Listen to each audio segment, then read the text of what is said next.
Bismillahirrahmanirrahim. Assalamualaikum warahmatullahi wabarakatuh. Selamat malam, Sugeng Dalu, bagi Bapak Ibu yang hadir dalam acara rutinan hari Selasa, tiap hari Selasa untuk ngolah pikir, ngaji, apa istilahnya ngaji untuk ngolah Oh, pikir, pikirannya yang diolah. Bapak Ibu yang hadir di sekretariat maupun yang ada di Zoom, ya.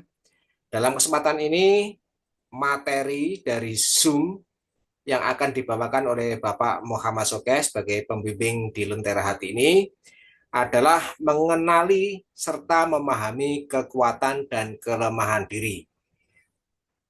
Semoga dari apa yang akan kita terima nanti dari pemaparan dari Bapak Muhammad Sokes bisa membawa manfaat bagi diri kita dan bagi orang sekitar kita, orang-orang yang kita cintai dan kita sayangi.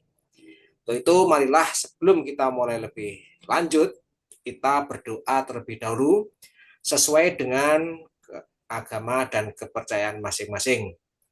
Untuk itu, berdoa saya persilahkan gitu.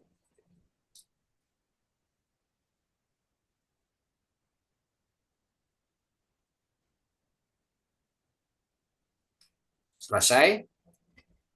Seperti yang di-share ya di beberapa grup bahwa tema dalam Zoom kali ini adalah mengenali serta memahami kekuatan dan kelemahan diri. Semoga dengan materi ini kita bisa lebih mengenal diri kita sendiri, kekuatan dalam diri kita, kelemahan dalam diri kita itu apa saja, sehingga kita bisa mungkin bisa introspeksi diri, kita bisa lebih mengenali diri kita sendiri. Itu marilah kita langsung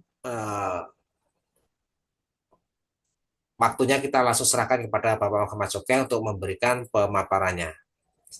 Monggo Pak. Assalamualaikum warahmatullahi wabarakatuh. Selamat malam, Om Swastiastu, Namo Buddhaya, Salam, Salam Kebajikan, Pong Ulun Basuki Langgeng.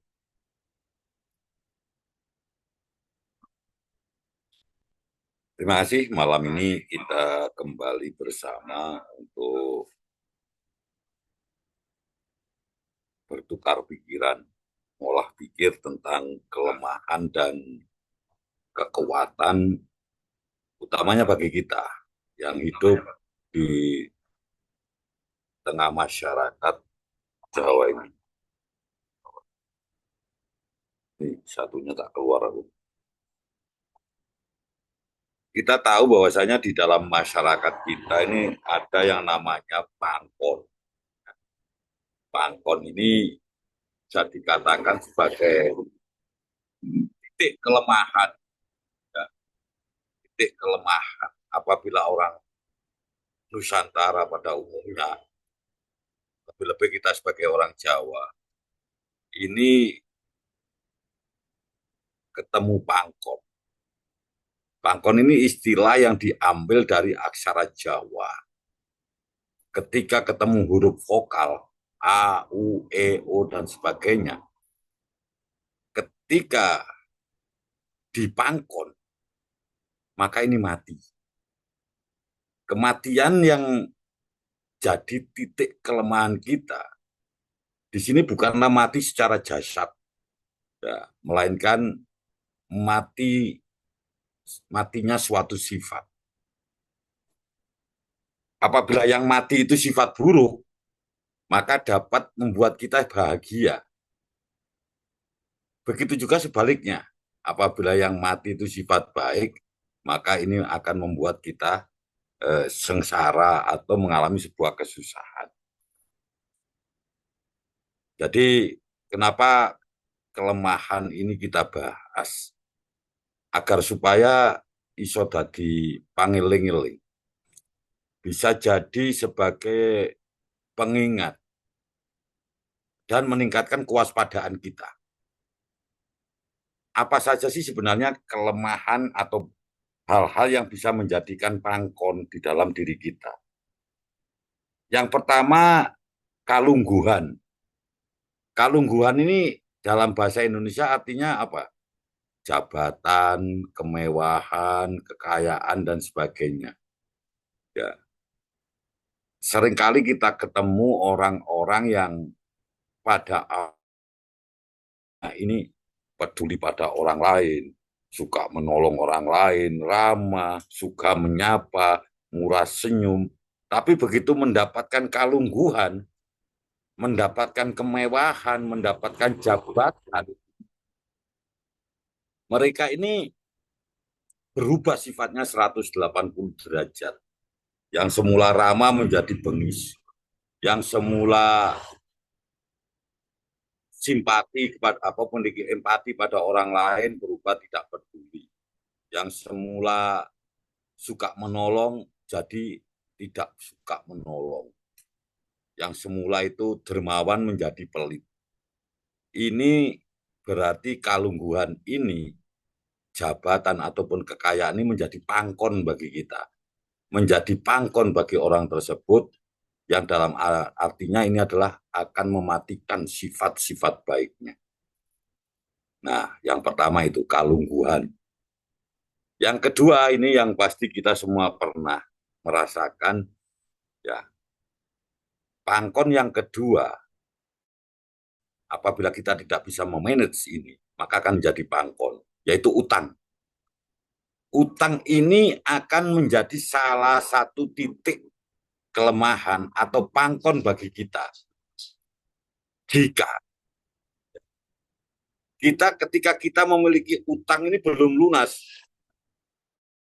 misalkan saya punya utang sama Pak Solikin, saya belum bisa melunasi, ini akan membuat saya ini bertingkah pekewuh.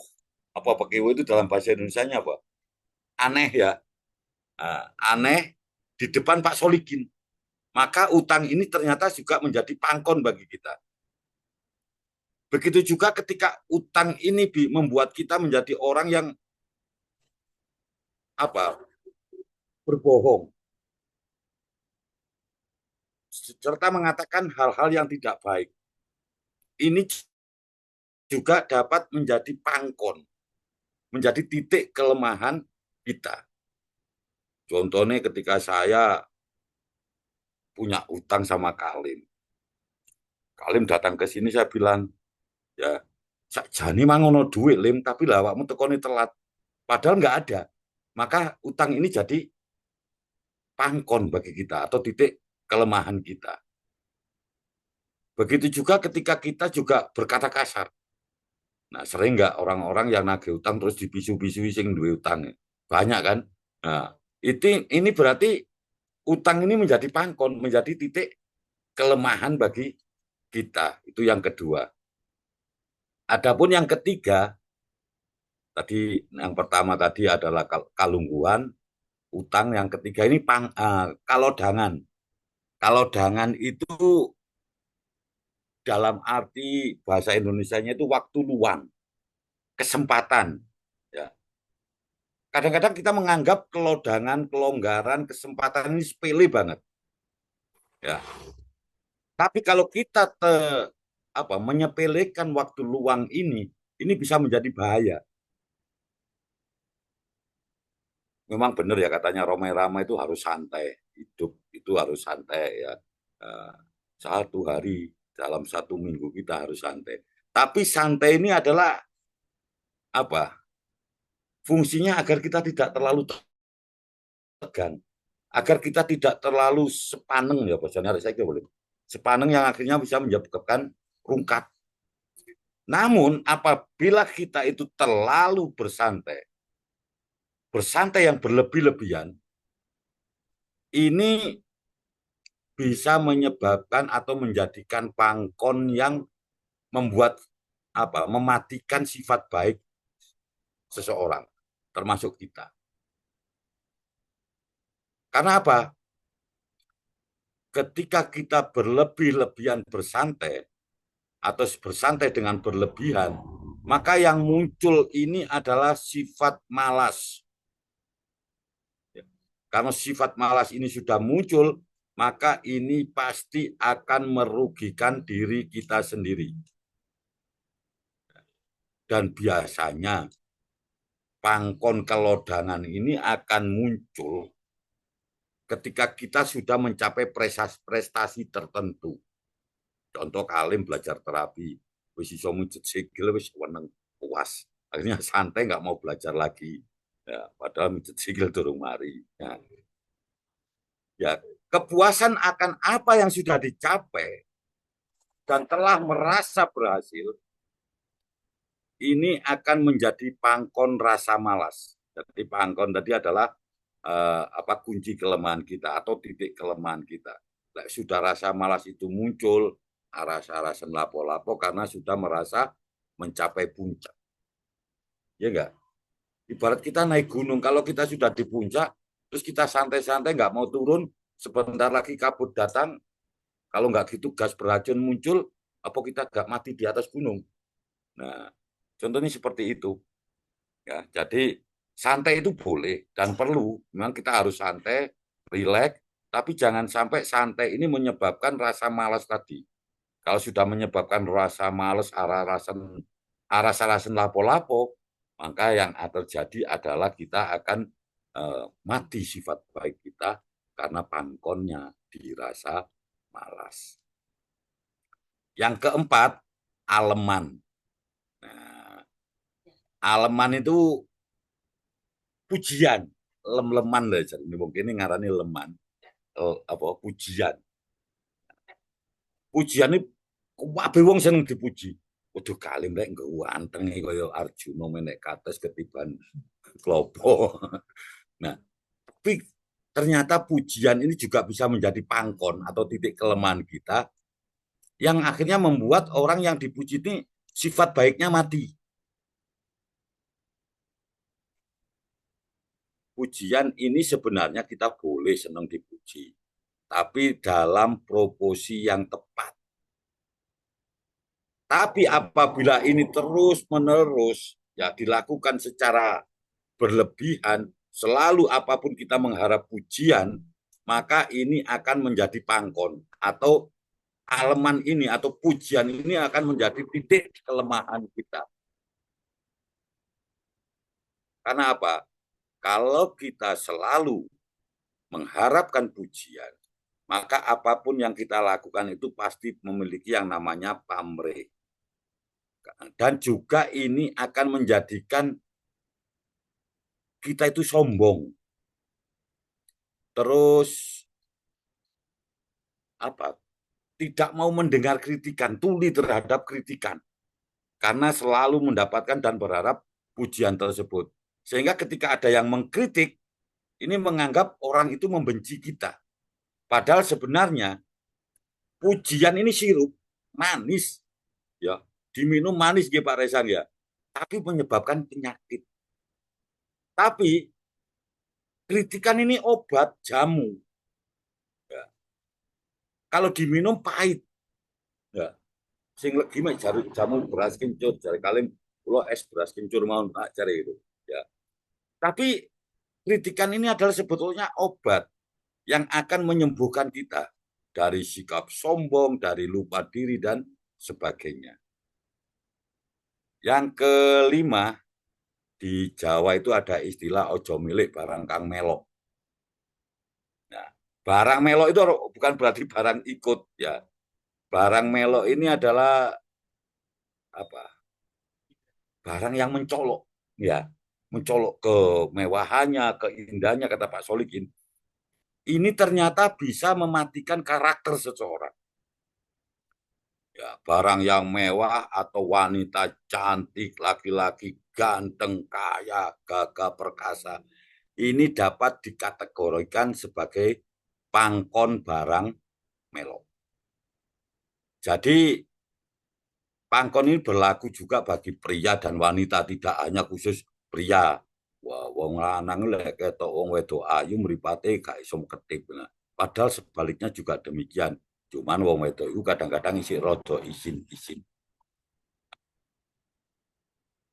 Dan disinilah muncul ya karena yang dianggap suka dengan barang yang melok itu hanya laki-laki, maka muncul yang istilahnya itu harta tahta wanita. Sekarang ditambahi satu paket data. Nah, ya, ya toh Lim, kan kalau paket data bingung nggak?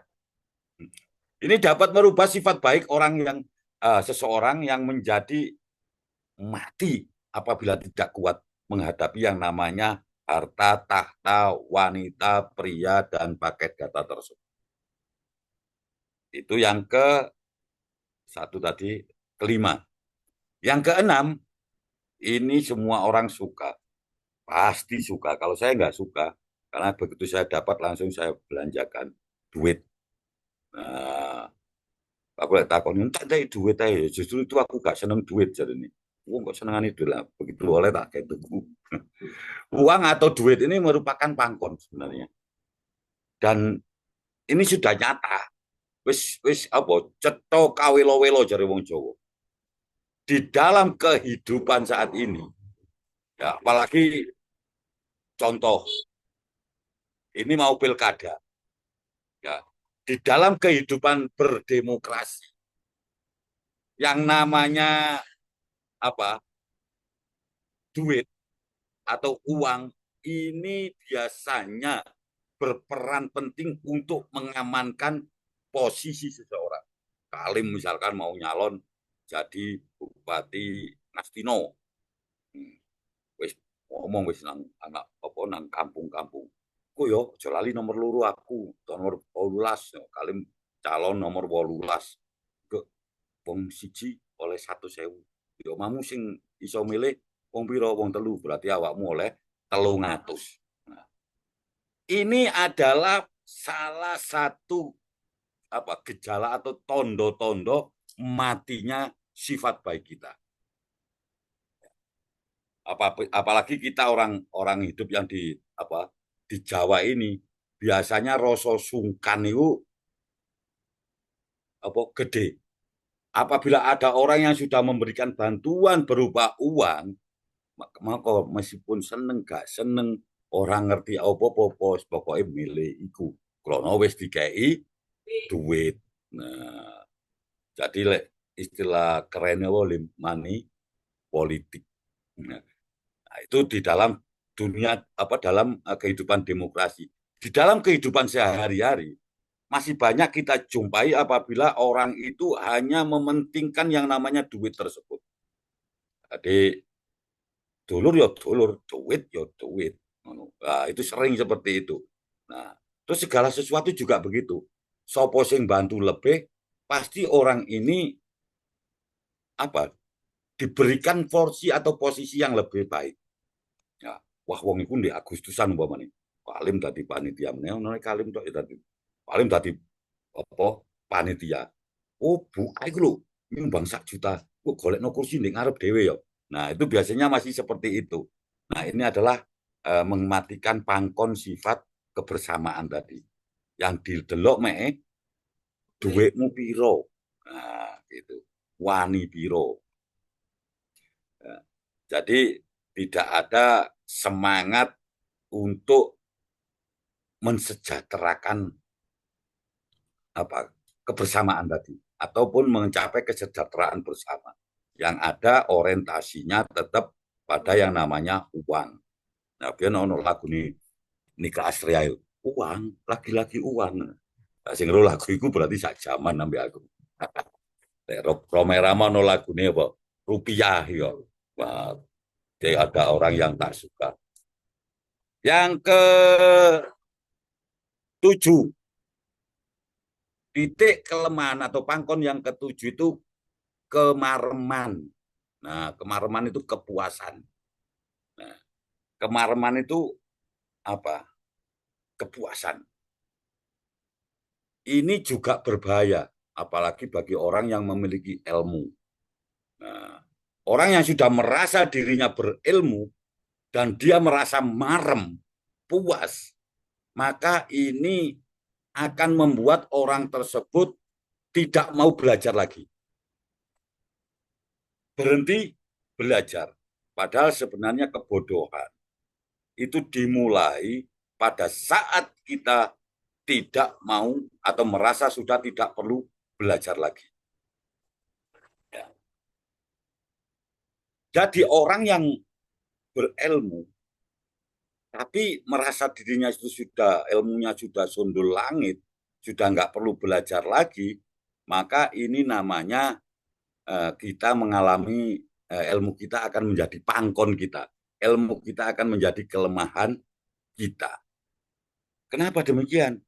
Karena hal ini akan membuat seseorang tidak mau atau tidak bisa menerima ilmu-ilmu baru lainnya dan selalu menganggap orang lain itu lebih bodoh daripada dirinya. Sementara kita sadar bahwasanya perkembangan ilmu pengetahuan itu selalu berkembang. Ilmu itu tidak akan pernah habis, ya meskipun kita sudah di liang lahat, itu pun masih diajari ilmu, ditalkin karo Pak Mudin.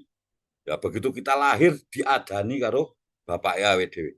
Jadi benar ada pepatah Arab yang mengatakan tuntutlah ilmu dari ayunan ibu hingga ke liang lahat. Ada dawai Kanjeng Nabi yang mengatakan tuntutlah ilmu walau sampai ke negeri Cina. Gusti Allah dawuh bahwa menuntut ilmu itu wajib bagi kaum muslim laki-laki maupun muslim perempuan. Jadi agar kita tidak terjebak di dalam pangkon kemarman ini, maka kita harus selalu belajar. Nah, begitu juga di bidang lain. Ketika kita berusaha, berbuat baik, dan kita puas dengan apa yang telah kita lakukan dan merasa kita sudah sangat banyak berbuat baik, maka kita juga akan berhenti berbuat baik karena kita terjebak di dalam pangkon kemarman ini atau kepuasan. Itu yang ketujuh. Yang kedelapan, ini panganan. Apa panganan ini? Makanan. Ya. Apa kok panganan ini bisa jadi pangkon. Ya. Apalagi kita tinggal di desa atau di kampung ya. Hidup bertetangga. Ini hal yang lumrah. Saling mengantarkan makanan. Jumat lagi, malam Jumat lagi, gawe ketan, gawe apa, ditenonang tonggo-tonggo ini. Tapi kita juga harus berhati-hati. Apabila ternyata makanan atau panganan tadi dikirim karena memiliki tujuan tertentu. Nah, tujuan secara fisik aja, apa secara nyata. Oh, wong iku tak kayak panganan rek, ben cek milih aku dadi RT. Nah, dikirimi kabeh tanggane. Sing biasanya dikirimi apem loro, dikirimi apeme telu. Nah, dilakukan dengan niat. Yang tahu niatnya itu kan orang lain. Maka ketika dia ngeterno panganan tadi, ngantar panganan tadi sambil bilang, Jolali ya menit tanggal 16, coblosin aku. Itu juga nggak boleh. Atau kok yo apa dikirim makanan sambil diomongin nih. Kirim panganan ini hanya sebagai alasan. Saya kirim makanan di rumahnya Pak Solikin. Pak Solikin, oh, roti. Setelah di situ kan di Pinarakno Pak Solikin. Nah, disitulah saya mulai provokasi saya. Hati-hati loh Pak Solikin, sampai Pak Resa itu ngene. Itu panganan tadi ternyata juga bisa menjadi pangkon bagi kita. Apalagi dilakukan dengan apa beberapa praktek sihir. Ya, oh, di kono arek lanang kuwanteng tak kirimane panganan sih. Nah, tapi dengan dikasih sihir-sihir, ilmu apa jenis? Ilmu pelet-peletan. Nah, yang akhirnya ini akan mematikan rasa kasih kita tadi. Dan makanan akan menjadi pangkon. Nah, atau banyak sekali yang melakukan seperti ini. Makanan ini dikirim, ya. Tapi ternyata ini makanan ini hasil apa? Mencuri atau hal-hal yang haram.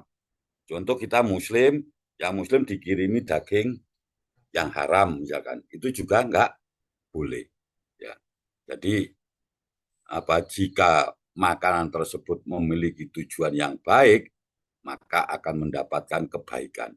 Namun jika memiliki tujuan yang tidak baik, ya melanggar hukum agama, hukum negara, ataupun melanggar hukum kesusilaan, ini akan menjadi pangkon bagi kita, makanan tersebut. Yang ke berapa? 9, ya, trending, sesuatu yang ngetrend ya. Ngetrennya apa jenis?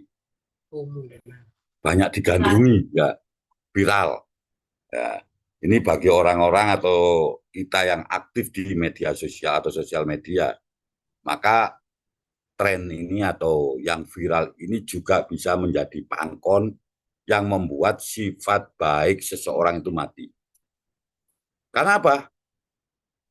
Sebagaimana materi yang beberapa waktu yang lalu, ya bahwasanya alam sadar seseorang ini akan mengikuti tren apapun yang ada. Apabila pikiran kita ataupun alam bawah sadar kita ini tidak bisa memfilter, ya, apapun hal-hal kekinian yang ada di sosial media ini harus benar-benar apa? Kita filter. Kalau tidak demikian maka identitas kita akan mati. Karena apa? Karena apa, Lim? Karena kita cenderung meniru orang-orang yang ada lagi atau tren yang lagi viral, mode-mode yang lagi viral. Ya. Jadi menirukan sesuatu yang sebenarnya ini akan mematikan identitas diri kita pribadi, ya, juga identitas bangsa ini secara umum. Yang ke-10, idola. Idolane wong-wong golongane apa? Hah? Ya idola-idola yang kita idolakan itu, ya. Misalkan di medsos ataupun di televisi lagi muncul aktor-aktor idola atau tokoh-tokoh idola. Biasanya kita itu suka mengikuti ucapan-ucapan orang-orang yang kita idolakan. Meskipun ternyata ucapannya itu jelek. Ini sudah nyata ini. Banyak sekali orang-orang yang ternyata bukan apa, tidak pantas jadi panutan, tapi berhubung karena orang ini menjadi idola, maka apapun yang dilakukan dianggap itu adalah sebuah kebaikan dan ditiru oleh banyak orang. Apalagi ketika idola kita itu yang dipamer-pamerkan itu hanya tentang dunia. Maka ini juga akan menjadi pangkon bagi kita, sehingga membuat kita hanya memiliki pandangan duniawi yang berlebihan, memamerkan kemewahan, ya perhiasannya kerompong itu yang akhirnya membuat kita terbelenggu dalam pangkon ini. Sehingga idola kita juga kalau kita tidak berhati-hati maka bisa menjadi pangkon bagi kita. Nah, itu adalah 10 pangkon ataupun titik kelemahan kita sebagai manusia. Namun kita juga memiliki sifat-sifat ataupun karakter, ya, sebagai bangsa Nusantara khusus umumnya dan masyarakat Jawa pada umumnya, pada khususnya. Bangsa kita ini terkenal pemalu, gampang sungkan, tapi suka menyapa. Ya kali, disopo. Ya, Mas. Biasanya ketika pertama bertemu itu kita itu masih malu-malu sama orang, ya. Nah, setelah malu-malu baru sedikit mulai sungkan, ya. Ini ketika kita berada di lingkungan baru, ya. Misalkan Kalim mau merantau ke Amerika gitu, Singapura. Nah, di sana malu-malu dulu, ya. Tapi ketika kita disapa oleh orang lain, ya, kita biasanya pasti akan menganggukkan kepala kita. Ya, begitu juga ketika kita berpapasan dengan orang lain. Coba kita perhatikan di jalan itu, ya. Misalkan kita jalan ada orang pasti kita akan menganggukkan kepala kita. Ya. minimal tersenyum. Ya.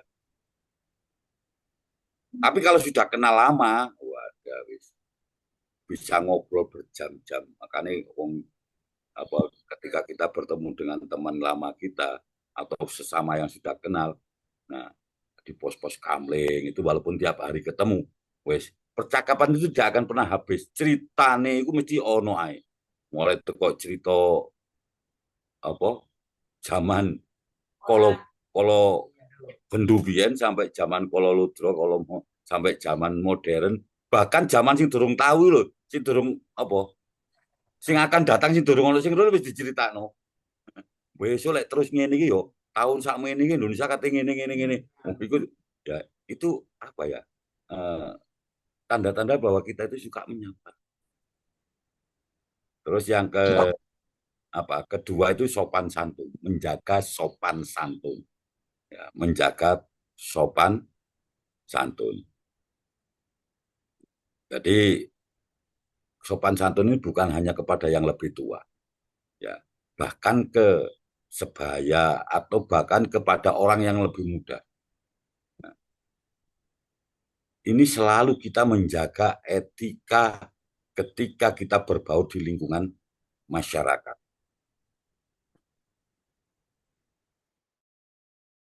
Dan kebiasaan kita, ya, terutama orang-orang yang tinggal di Jawa ini, coba jenengan semua nanti perhatikan kalau apa di jalan itu, orang-orang kita itu kalau berjalan, ya, ketika melewati orang yang lebih tua atau orang-orang yang dihormati, refleks kita itu membungkukkan badan atau menundukkan, minimal menundukkan kepala. Istilah apa? Nun sewu kan gitu ya.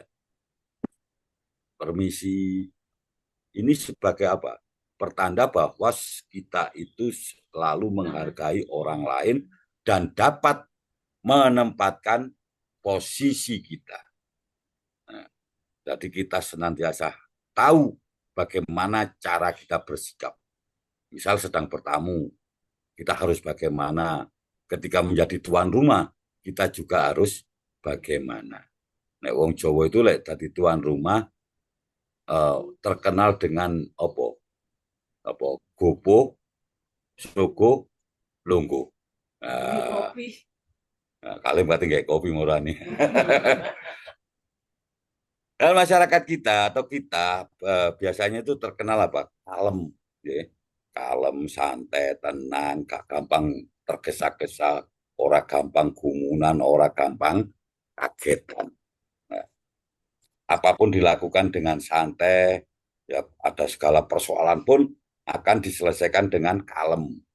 Nah, meskipun sebenarnya di dalam pekerjaan kita ini memiliki etos kerja yang baik, selalu mengerjakan apa yang seharusnya kita kerjakan, ya, dan kita memiliki apa tanggung jawab yang kuat.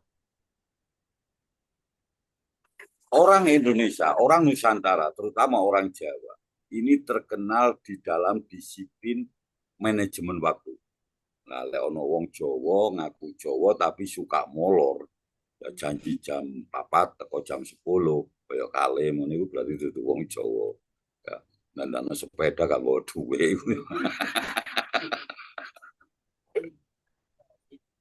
Dan tidak suka bicara kasar. Oke. Yang keempat, ramah. Ramah ini kita kenal ya. Biasanya kalau ke orang ya lebih tua kita panggilnya Pak, Bu, ya Mas, Mbak, Pak D, Bude, ya Pak Le, Bule, nah nenek, Mbah, apa kakung, putri, akung, uti dan sebagainya. Nah, terus orang-orang kita itu suka menghindari konflik. Ketika di lingkungan terjadi konflik, ya terus paling memilih diem. Ya. Ini kenapa? Bukan berarti takut, bukan berarti tidak berani atau bukan berarti masalah merasa bersalah, tidak. Tapi agar permasalahan ini tidak menjadi panjang. Ora dawa-dawa ula. Nah, lek dawa-dawa ula sapa sing iso nyekel buntute ula. Jadi ketika ada konflik, ya ini lebih baik diam. Ya. Apalagi sampai terjadi pertikaian yang sampai menimbulkan pertumpahan darah. Baik, ini sangat tidak cocok untuk kita. Yang keenam, biasanya tampil itu sederhana, nggak usah neko-neko. Ya agak neko-neko, sederhana dalam arti kata itu ya pakaian sewajarnya lah. Ya tidak suka glamor, glamor itu boleh mobyong-mobyong ini. Ya, jadi selalu ditampilkan dengan tampilan yang apa adanya. Ya, itu. Yang ketujuh, pekerja keras. Tadi orang sing males-malesan itu bukan kita. Ya, biasanya di samping pekerja keras memiliki kreativitas. Ya, suka berkreativitas. Terus menerima ada apa adanya. Jadi ini apa? Nerimo ing pandum. Apa sing dikene Gusti Allah itu sing diterima. Nah, terus ke berapa? Ke 9. Gaya dan nada bicaranya ini biasanya lembut. Ya, tadi suka jenis bicara itu nggak bungok-bungok, teriak-teriak, yang akhirnya memegakkan telinga. Nah, bahkan di dalam gaya bahasanya pun di Jawa itu ada stratanya. Nah, koyo adus gitu ya. Adus itu ada yang bilang siram, ada sing adus, ono sing biur-biuran, ono sing lumban, dan sebagainya tergantung stratanya. Kita ngomong dengan orang yang seumuran, atau ngomong dengan anak yang lebih muda, ngomong ke yang lebih tua. Nah, ini sudah mulai hilang. Ya, anak-anak sekarang memaksakan diri basa Jawa. Nun sewu dalem badhe matur lawake dhewe ya di bahasane kan gitu. Nah, di keramaknya kan ya ora oleh. Terus kalau ketemu orang yang lebih tua dan dihormati, itu bahasanya juga beda. Tapi di Jawa pun ini dikenal sebagai sebuah tempat yang selalu memiliki banyak aturan. Bal-balan itu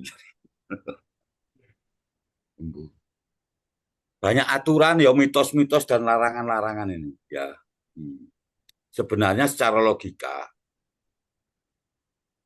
mitos-mitos ini yang berada di tanah Jawa ini ya, bisa dilogikakan bahwasanya itu adalah bagian dari aturan atau tatanan kehidupan agar kehidupan masyarakat selaras secara vertikal dan secara horizontal.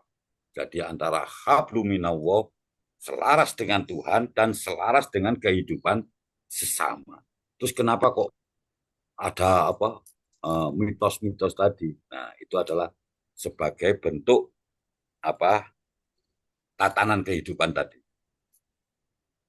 Atau juga agar mitos ini digunakan sebagai mengajarkan nilai-nilai kesopanan.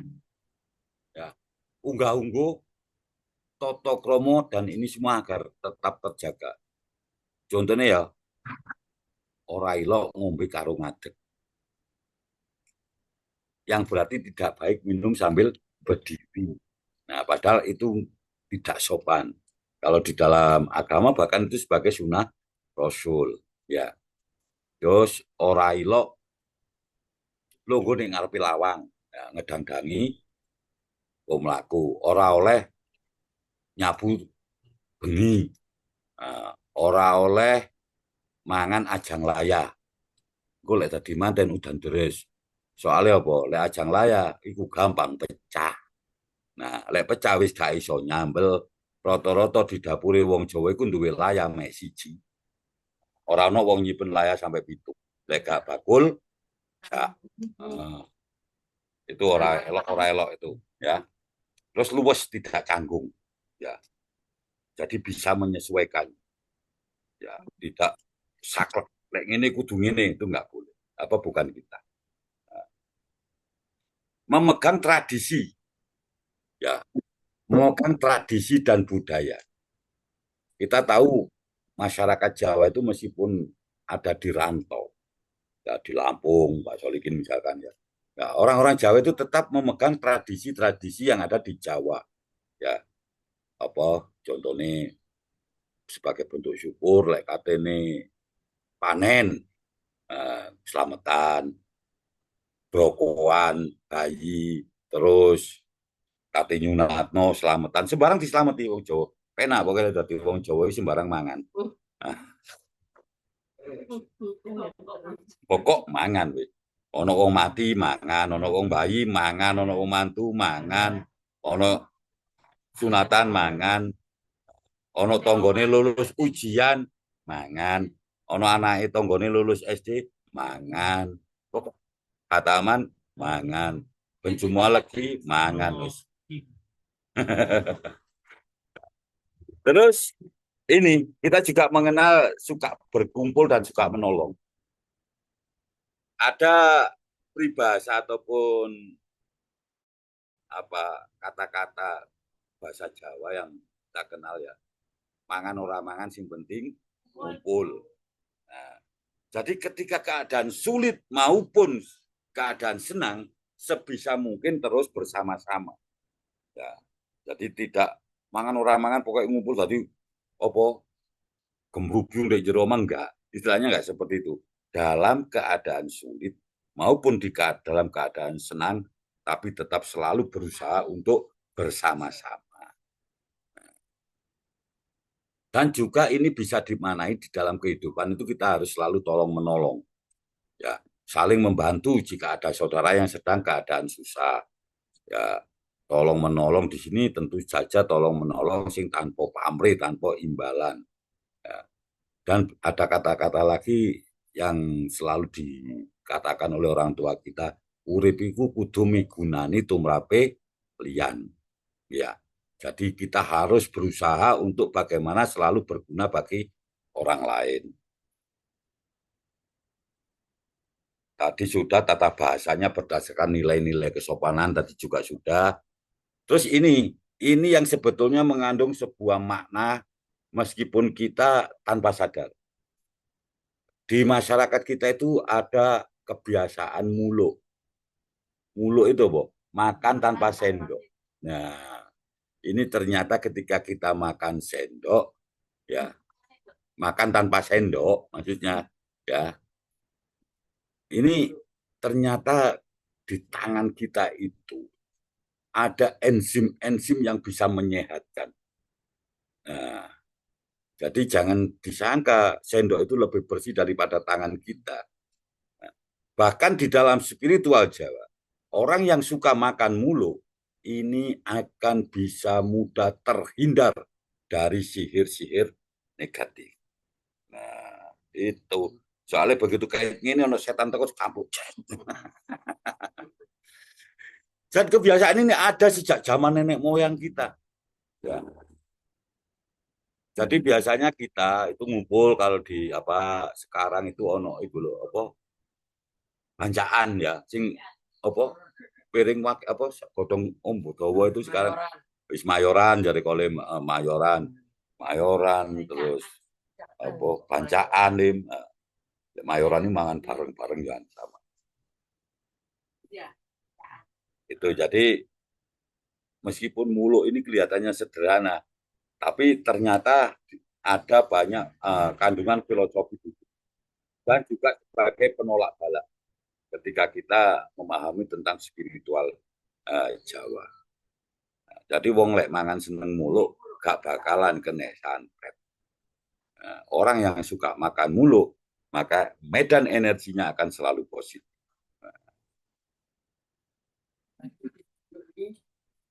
Nah, sampai bersih tuh. Terus juga Ya, terus mengalir seperti air. Menit tak sambil nampakin. Terus kita itu biasanya sebagai orang Jawa suka selalu mengambil selalu bersyukur. Ora peduli ketiban watu itu loh sih bersyukur. Alhamdulillah watu cilik. Nah, sepeda motor rusak. Itu sih bersyukur. Ya. Untung motor ini sing rusak. Ya, yang penting awak sehat. Kadang-kadang kan gitu. Untung apa aku mang lewat kono meskipun kejeglong. Ternyata di kono luwe banjir. Nah, itu kan itu selalu legowo. Ini sebenarnya sebuah pembelajaran bahwa kita harus selalu menerima apapun keadaan itu dengan rasa legowo. Untung awak isih diparingi loro tanggoku winginane ngene ya mati yo. Kan gitu. Nah, untung awak isih iso mangan sambel ya tanggoku wingi kate golek lomboke ora nemu. Nah, kan gitu. Rugi, dagang rugi, isih untung. Nah, ini untung Pak Untung gak teko. Ono Pak Untung. Pak Untung sih delok bal-balan. Ya. Jadi untung lah, tetap untung apapun yang terjadi, bagaimanapun situasinya, kita biasanya selalu bersyukur. Ya, untung, untung mek jempolan itu sing ketiban, saumpama sikile kabel. Nah itu adalah yang disampaikan seperti itu. Mungkin itu ya sedikit yang bisa saya sampaikan.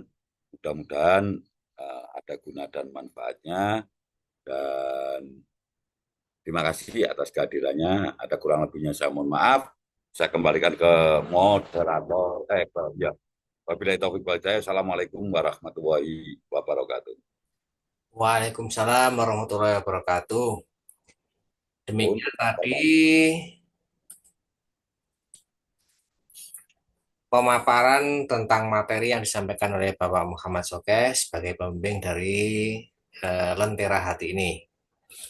Nah, selanjutnya seperti biasanya adalah meditasi, waktunya meditasi. tanya jawab dulu. Tanya jawab dulu. Oh iya, betul betul betul. Mohon maaf. Pengen dang belok bal-balan. Untung Mas Par ngomong. Pak Untung nggak ada, Pak. Nah, selanjutnya bagi Bapak Ibu yang mau bertanya, baik yang ada di sekretariat maupun yang ada di ruang Zoom, silakan mau yang di mana dulu nih yang mau bertanya, yang di sekretariat atau yang di Zoom. Monggo. Kalau yang di Zoom langsung buka mic saja, langsung bertanya. Silakan. Mungkin Pak Vivo atau Bu Vivo, Pak Muhammad, Bu Ida, Pak Giri, Pak Miskandar, ada yang mau ditanyakan, silakan. Pak Kalim atau Pak Solikin. Monggo Pak, langsung saja.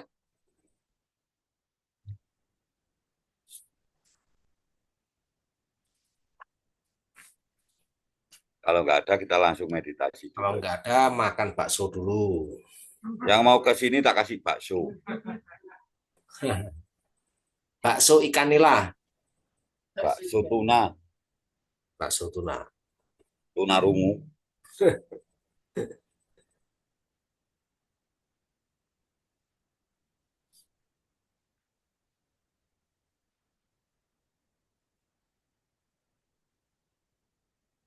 Cek, cek. Cek Mas Far. Cek, silakan. Oke. Langsung meditasi aja ya. Oke, kalau nggak ada yang bertanya, bisa langsung meditasi. Ini recordingnya saya matikan Siap. tanpa meditasinya nggak usah direcord karena menjadi copyright di YouTube-nya. Ya betul.